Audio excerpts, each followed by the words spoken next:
I have discovered the nuclear option for shutting down and destroying my internal bully and to save my self-esteem.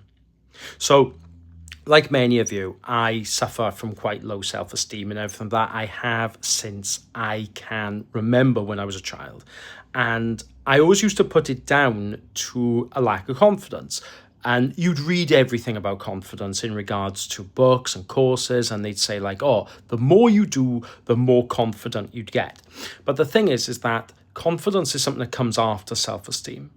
When you've got low self-esteem, you tend to have a low opinion of yourself, and you tend to you constantly berate yourself. That's what I call it. I call it the bully, because the bully is always there on your shoulder, constantly talking to you like you're shit, basically.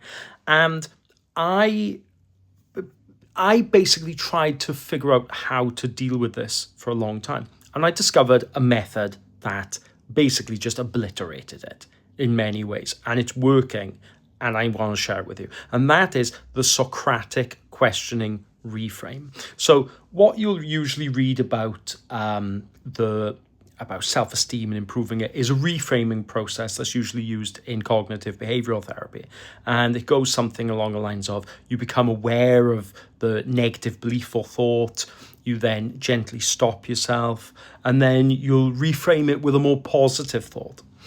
The problem is that you tend to find that that side of your brain that creates these negative thoughts, the bully, doesn't believe that positive thought. At the end of the day, you just came out of it from nowhere.